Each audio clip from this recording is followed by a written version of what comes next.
So అలానే ఈ campus సంబంధించిన ఏ కోర్సెస్ ఉన్నాయి, వాటి ఇంటేక్ ఏంటి, ఫీజ్ స్ట్రక్చర్ ఒకసారి డీటెయిలింగ్గా చూద్దాం. ఈ క్యాంపస్ యొక్క టోటల్ ఇంటేక్ వచ్చేసి మనకి 1203 అయితే ఇంటేక్ ఉందండి. ఈ ఆల్ కోర్సెస్కి ట్యూషన్ ఫీ మాత్రం ఒకటే ఉంది, అది వచ్చేసి మనకి 1,25,000 ఉందండి. ఒకటే ట్యూషన్ ఫీ ఉంది. ఇప్పుడు కోర్స్ వైజ్ వాటి ఇంటేక్స్ ఏంటో ఒకసారి చూద్దాం. కెమికల్ ఇంజనీరింగ్ వచ్చేసి 71 ఇంటేక్ అయితే ఉంది. సివిల్ ఇంజనీరింగ్ వచ్చేసి మనకి 101 ఇంటేక్ అయితే ఉంది. కంప్యూటర్ సైన్స్ అండ్ ఇంజనీరింగ్ వచ్చేసి 229 ఇంటేక్ అయితే ఉంది. ఎలక్ట్రికల్ ఇంజనీరింగ్ వచ్చేసి 132 ఇంటేక్ అయితే ఉంది. ఎలక్ట్రానిక్స్ అండ్ కమ్యూనికేషన్ ఇంజనీరింగ్ వచ్చేసి 173 ఇంటేక్ అయితే ఉంది. Mathematics and data science integrated BTech and MTech వచ్చేసి మనకి 30 ఇంటేక్ అయితే ఉందండి. సో అలానే మెకానికల్ ఇంజనీరింగ్ వచ్చేసి 187. సో అలానే మెకానికల్ ఇంజనీరింగ్ వచ్చేసి మనకి 184 ఇంటేక్ అయితే ఉంది.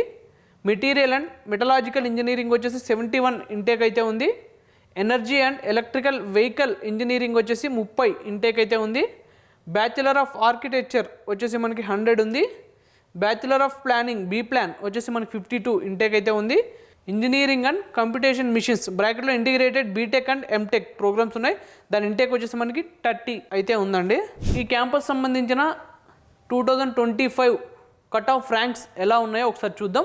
సో కెమికల్ ఇంజనీరింగ్ సంబంధించిన open category general first round వచ్చేసి మనకి 31,982 ఉంది.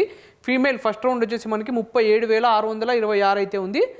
జనరల్ ఫైనల్ రౌండ్ వచ్చేసి 35,814 ఉంది. ఫీమేల్ ఫైనల్ రౌండ్ వచ్చేసి 38,439 అయితే ఉందండి. సో అలానే దీనికి సంబంధించిన EWS, OBC, NCL, SC, ST category wise వాటి కట్ ఆఫ్ ర్యాంక్స్ అండి, ఒకసారి స్క్రీన్ షాట్ తీసి అయితే పెట్టుకోండి. సివిల్ ఇంజనీరింగ్ సంబంధించిన open category general first round వచ్చేసి మనకి 36,084 ఉంది.